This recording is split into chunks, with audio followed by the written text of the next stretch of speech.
సిరిమల్లె సారీస్ ప్రతి 10,000 రూపాయల కొనుగోలుపై ఒక గోల్డ్ కాయిన్ ఉచితం. ఓహో, అందుకనే మీరు నన్ను ఇంటర్వ్యూ అడగగానే నేనేమన్నానంటే అవును మీరు నేను చెప్పిన అన్నీ వేస్తానని చెప్పి పేపర్ మీద సంతకం పెట్టండి. అవును. ఇవాళ ఇంకో డిసైడ్ చేసా, ఇదే లాస్ట్ ఇంటర్వ్యూ, ఇంకేమన్నా చెప్పారు, ముందే చెప్పారుగా. అది నా అదృష్టం అని చెప్పాను. ఇంకేమన్నా అసలు సరే, నెక్స్ట్ సినిమా రిలీజ్ కూడా అయింది. ఓకే. వర్మ గారి విడాకుల కేసులో మీరే మధ్యవర్తిత్వం వహించారని లేదు లేదా? రాము గారికి నేను రాము గారికి ఎవరు అవసరం లేదు, ఆయనకి ఎవరు అవసరం లేదు. ఎవరు అవసరం లేదు. One man industry Ram Gopal.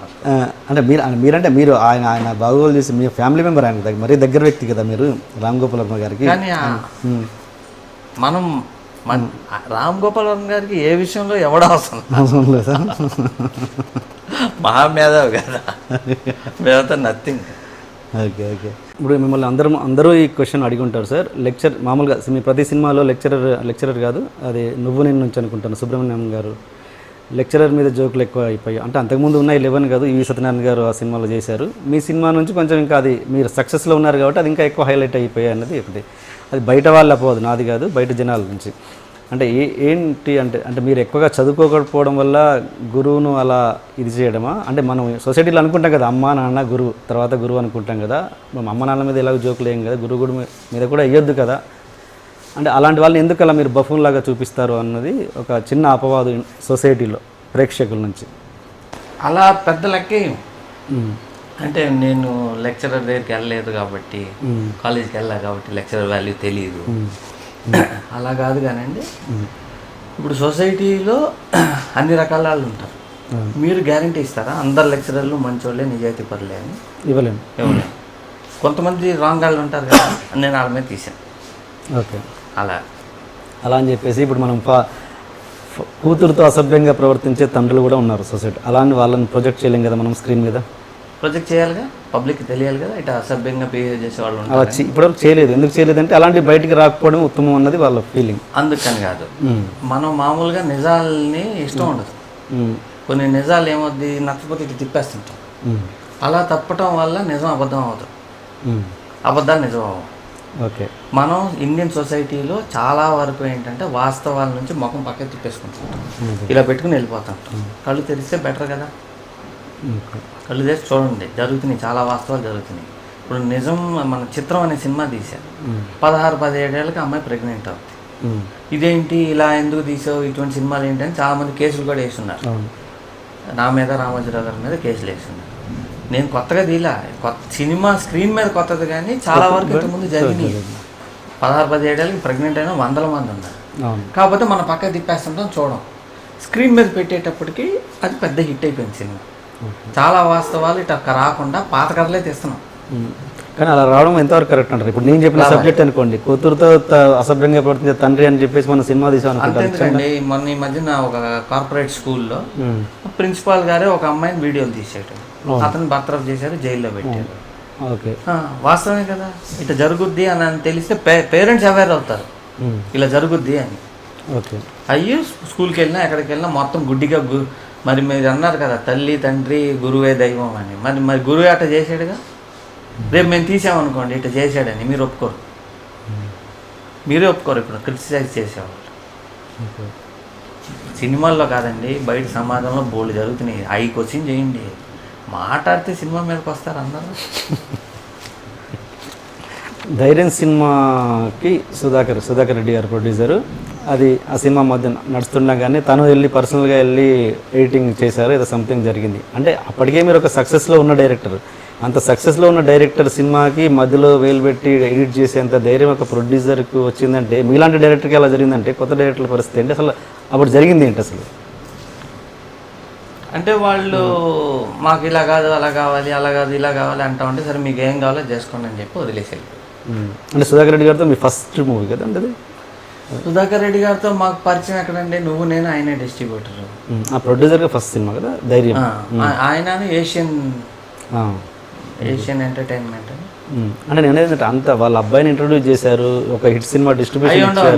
Film ఇండస్ట్రీలో విశ్వాసాలు ఉండవు, విశ్వాసం దగ్గరికి వెళ్ళొద్దు అసలు. విశ్వాసం అంటే ఏంటి, అదొండ చాలా తక్కువ ఉంటుంది. ఓకే.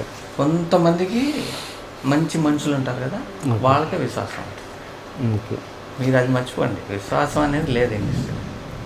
సో ఇప్పుడు ధైర్యం సినిమా రిజల్ట్లో మీ పార్ట్ ఏం లేదంటారా ఎట్లా? అంటే ఆ సిచ్యువేషన్లోకి వెళ్ళాను కదా, అటువంటి పరిస్థితుల్లోకి వెళ్ళటానికి కారణం నేనే కాబట్టి నాదే బాధ్యత. ఓకే. తప్పించుకుంటాం ఎందుకు? మీరు మీడియా పరంగా ఈ ఇండస్ట్రీలో మీరు అసలు చాలా స్ట్రైట్ ఫార్వర్డ్, స్ట్రాంగ్గా, కఠినంగా ఇంత అసలు దడదడలు ఆడిస్తుంటారు కదా ఇండస్ట్రీని. ఇంట్లో ఎలా ఉంటారు మీరు? అంటే పులి టైప్, బయటేమో పులి టైపు, మరి ఇంట్లో పులి టైప్ అయినా పిల్లి టైప్, ఇలా మీ కుటుంబంలో ఎలా ఉంటారు? ఎక్కడైనా ఒకటే, నేను పెద్ద యాక్టింగ్లు ఏమి ఉండవు. అంతేనా? ఇంట్లోకి వెళ్తే కూడా ఏం చేస్తాను, నేను ఎక్కువ మాట్లాడతాం ఏమి ఉండవు, పుస్తకం చదువుకుంటుంటా ఎక్కువ. మీ పిల్లలతోటి, మీ మిసెస్ తోటి ఎలా ఉంటుంది మీరు రిలేషన్? బాగా వాళ్ళు మాట్లాడుతుంటారు, నేను వింటుంటా. ఇప్పుడు ఎప్పుడు అంతే, వాళ్ళు మాట్లాడుతుంటారు, నేను వింటా ఉంటాను. మీ పిల్లలు మీ సినిమాలు చూసి నచ్చిన సినిమాలు నచ్చినవి ఉంటే, ఏగినవి ఉంటే, ఇప్పుడు హోరాహోరీ చూసాడు మా అబ్బాయి. ఓకే. చూసి అవుట్డేటెడ్ ఫిలిం, చాలా చెత్తగా ఉంది అసలు, ఇది నీ సినిమా లాగా లేదు అన్నట్టు. తనకు నచ్చిన సినిమా ఏంటి మీ దాంట్లో? నిజం. ఓకే. నిజం బాగా ఇష్టం, బాగుందని చెప్తారు. ఓకే. జయం ఇష్టం వాళ్ళకి. అవునన్నా కదన్నా కూడా బాగానే ఉంటుంది అంటారు. ఇది రిలీజ్ ముందే చెప్పాడు. చెప్పినాక నేను మరి నాకు మా వాళ్ళు ఎవరు చెప్పట్లేదు, నువ్వే చెప్పావు, సరే వాళ్ళు చెప్పింది కరెక్ట్ అవ్వాలని నేను ఆశగా ఉన్నాను. నువ్వు చెప్పింది నిజమే అవ్వచ్చు, కానీ జరగకూడదని ఫీల్ అవుతున్నా. ఇప్పుడు ఇంకోటి, ఇప్పుడు రెగ్యులర్గా ఈ సినిమాలు వస్తుంటాయి. ఇప్పుడు ప్రజెంట్ సుబ్రహ్మణ్యం ఫర్ సేల్ అన్నది ఓకే యావరేజ్గా సక్సెస్ఫుల్గా నడుస్తుంది. అలాంటి సినిమాలు విజయం సాధిస్తున్నప్పుడు మీకు ఎలా అనిపిస్తుంటుంది? అంటే నేను అనవసరంగా ఇందులో పోతున్నానా, మనం కూడా అలా రెగ్యులర్ ఫార్మాట్లో కొట్టుకోపోతే బెటర్ కదా, ఏంటి మనకి ఎందుకు రిస్క్ అని అనిపించదా అసలు? ఆ సినిమా చూడను. హరీష్ శంకర్ గారు చెప్పారు ముందే, నేను ఒక రెగ్యులర్ సినిమానే తీస్తున్నాను, కొంచెం కొత్త స్క్రీన్ ప్లే తోటి అని చెప్పాను. రెగ్యులర్ సినిమా చేస్తున్నానని చెప్పి తీశారు, అది ఓకే సక్సెస్ అయినట్టుంది.